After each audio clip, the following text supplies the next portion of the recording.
नई दास्तान भारत रकम कर रहा है कश्मीर के अंदर।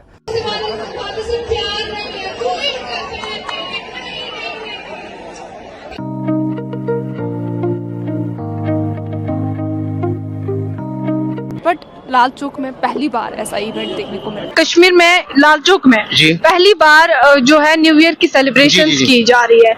ये जो सजावट दिख रही है आपको, हाँ जी। दिल्ली की याद दिला रही है या भारत जिस तरह से कश्मीर में 5 अगस्त के बाद से 5 अगस्त 2019 के बाद से जिस तरह से सामने आ रहा और आज भी अगर किसी को दिक्कत है, अगर जोड़ा अवैसी के साथ साथ और भी मुसलमानों को लगता है या पाकिस्तानियों को भी लगता है कि नहीं भाई भारत में मुसलमानों को बहुत तकलीफ दी जा रही है, तो भाई आप लोग वीजा भेजिए, हम लोग भेज देंगे। आप लोग वीजा भेजिए, बल्क से भेजिए, हम भेजने को तैयार। तो कुछ ये है कि भारत को इग्नोर करना दुनिया के लिए बड़ा मुश्किल है। ना सिर्फ बड़ी इकॉनमी है, 1 बिलियन का मुल्क है, अब वो दुनिया का सबसे बड़ा मुल्क हो गया, तो उसको इग्नोर करना मुश्किल। कानूनी और आईनी तौर पर उनके पास अब जवाब आ चुका है।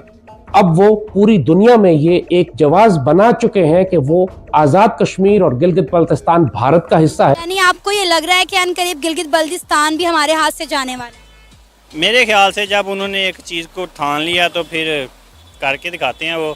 और नरेंद्र मोदी साहब के साथ तकरीबन हर मुल्क का जो वज़ीर-ए-आज़म है वो उनके साथ खड़ा हो जाता है। वहाँ के लोग ज़बरदस्त तरीके से उन्होंने भाई अपना न्यू ईयर सेलिब्रेट किया है। ये देख सकते हैं आप जिस तरीके से वहाँ नाच गाना हो रहा है। फिर उन्होंने घंटे घर में भारत का झंडा भी लहराया है और बोला है कि जम्मू कश्मीर बहुत आगे बढ़ गया है और हम चाहते हैं कि इससे ज़्यादा मजीद हमारा मुल्क तरक्की करे। लिहाजा अब सिर्फ जंगी कार्रवाई की जरूरत है और उसके लिए उनकी फौजें पहले ही हमारी सरहदों के बिल्कुल साथ आकर खड़ी हो चुकी है। ख्याल में हमारी खुद एहतसाबी का सवाल ये भी है कि हमें इग्नोर करना बड़ा आसान है। उनकी आर्मी हमसे बड़ी, उनकी इकोनॉमी इतनी स्ट्रॉन्ग, उनके जीडीपी इतनी स्ट्रॉन्ग, इतना मालदार मुल्क है, क्या डरेगा हम? अगर ये पाकिस्तान सारी आवाम इकट्ठी हो जाए तो वो कुछ भी नहीं है हमारे सामने। उनकी आवाम अगर इकट्ठी होगी तो क्या होगा अपना? तो एक तो ये देखना होगा कि क्यों कर रही है, और दूसरा ये देखना होगा कि हमें क्या करना चाहिए इसके बारे में, इसको तब्दील करने के लिए।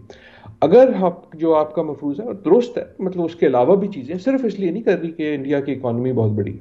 जब इंडिया की इकॉनमी इतनी बड़ी नहीं थी तब भी ऐसा नहीं था कि दुनिया जो थी वो कश्मीरियों के पीछे आ गई थी। इकॉनमी तो अब बड़ी होनी शुरू हुई। तो कुछ ये है कि भारत को इग्नोर करना दुनिया के लिए बड़ा मुश्किल है। ना सिर्फ बड़ी इकॉनमी है, 1 बिलियन का मुल्क है, अब वो दुनिया का सबसे बड़ा मुल्क हो गया, तो उसको इग्नोर करना मुश्किल है। लेकिन मेरे ख्याल में हमारी खुद एहतसाबी का सवाल ये भी है कि हमें इग्नोर करना बड़ा आसान है। अच्छा, कश्मीर को इग्नोर करना बड़ा आसान। अगर ये मफरूजा मान लें कि सिर्फ इकॉनमी की वजह से उसको नजरअंदाज किया जाता है, तो फिर हमें ये सीखना चाहिए कि यार हम भी अपनी इकॉनमी ठीक कर लें। हम भी अपनी इकॉनमी इस लेवल तक ले आए कि जब हम बात करें तो हमें इग्नोर करना मुश्किल ना हो, इतना आसान ना हो। अग्रीड। राइट, मैं चीज को डाइवर्ट करने की कोशिश नहीं कर रहा, मैं स्ट्रेटेजिक बात कर रहा हूं कि इन अ वे हमारे पास एक हकीकत है जिसका आपने इजहार किया, उस पे या तो हम मातम कर सकते हैं या तो हम वो क्रोकोडाइल के आंसू बहा सकते हैं कि वो दुनिया बड़ी इमोरल है। यार इमोरल तो हम भी, हमारी दुनिया में, हमारे अपने मुल्क में जो मसाइल हैं वो कम है। और अब यही सारी कार्रवाई वो आजाद कश्मीर और गिलगित बल्तिस्तान पर कब्जे के लिए डाल चुके हैं। कार्रवाई मुकम्मल है, कानूनी और आईनी तौर पर उनके पास अब जवाब आ चुका है। अब वो पूरी दुनिया में ये एक जवाब बना चुके हैं कि वो आजाद कश्मीर और गिलगित बल्तिस्तान भारत का हिस्सा है। भारत की पार्लियामान ने उसको तस्लीम कर लिया है, सीटें मुख्तस कर दी हैं, आइन में तब्दीली हो चुकी है। लिहाजा अब सिर्फ जंगी कार्रवाई की जरूरत है और उसके लिए उनकी फौजें पहले ही हमारी सरहदों के बिल्कुल साथ आकर खड़ी हो चुकी हैं। और जैसे कि कहा कि अब सूरत हाल यहां पहुंच चुकी है कि पाकिस्तानी कौम मुकम्मल तौर पर इस खतरे से गाफिल है। पाकिस्तान में जब किसी को यह बताओ कि भारत जंगी तैयारियां कर रहा है, तंज और मजाक उड़ाया जाता है कि आप बहुत अरसे से सिर्फ ये चूरन। इंडिया का कहना है Kashmir is an integral part of India.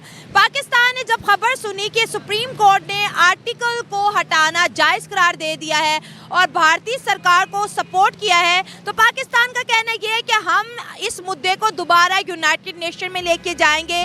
उन्हें क्या डर होगा हमारा, उनकी आर्मी हमसे बड़ी, उनकी इकोनॉमी इतनी स्ट्रॉन्ग, उनके जीडीपी इतनी स्ट्रॉन्ग, इतना मालदार मुल्क है, क्या डरेगा हम? अगर ये पाकिस्तान सारी आवाम इकट्ठी हो जाए तो वो कुछ भी नहीं है हमारे सामने। उनकी आवाम अगर इकट्ठी होगी तो क्या होगा अपना? उनके पास कितना हैवी मिसाइल नहीं, हमारे पास एटम बम है, अगर हम चाहें तो चला सकते हैं। तो क्या इंडिया के पास एटम बम नहीं है? उनके पास इतना नहीं है जितना पाकिस्तान के पास है। उनके पास क्या बड़ा वाला, हमारे पास छोटा वाला, क्या हमारे पास बड़ा? हमारे पास बड़ा है, हमारे पास बड़ा बम है जी। एटॉमिक बम तो एटॉमिक बम होता है, बड़ा छोटा क्या है इसमें?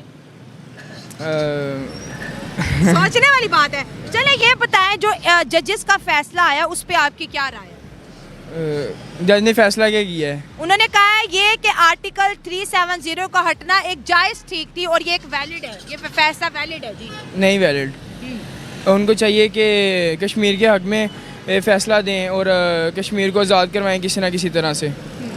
कश्मीर अपने पाकिस्तान के ऊपर हम इतना फोकस नहीं करते जितना हम इंडिया की कश्मीर को हर टाइम डिस्कस करते हैं। हमारे सियासतदानों की सियासत का आगाज़ भी उस तरफ से होता है, लेकिन प्रैक्टिकली कुछ करते दिखाई नहीं दे रहे सिवाय बातों के। ये पहले अगर पाकिस्तान इकट्ठा होगा तो कुछ करेंगे, पहले तो इनकी अपनी लड़ाई नहीं ख़त्म हो रही सियासत में।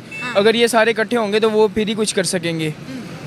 तो आप तो बाजी इंडिया ले गया ना, आप क्या करेंगे? अब पाकिस्तान की पॉलिटिकल सारी इकट्ठी होगी तो ही कुछ कर सकते हैं, इसके अलावा तो कोई हल नहीं है। हमारा क्या इन्फ्लुएंस है इंडिया में, जो अगर हम इकट्ठे भी हो जाएंगे तो इंडिया पे कौन सा कोई असर होता है? इसकी बात नहीं। चले आपसे बात करते हैं, आप सीनियर सिटीजन हैं। ये कश्मीर 77 सालों से कर रहे हैं, भारत तो सबके सामने कश्मीर ले गया और बड़ी आसानी से ले गया। ये जो हमारे हुक्मरान हैं, लीडर हैं, ये जितने भी हमारे सरकारी मुलाजम हैं, ये शुरू से ही काफ़ी अरसा हो गया है ये बिक रहे हैं। अच्छा। सिर्फ ये सब इनकी कमज़ोरियों से गया है।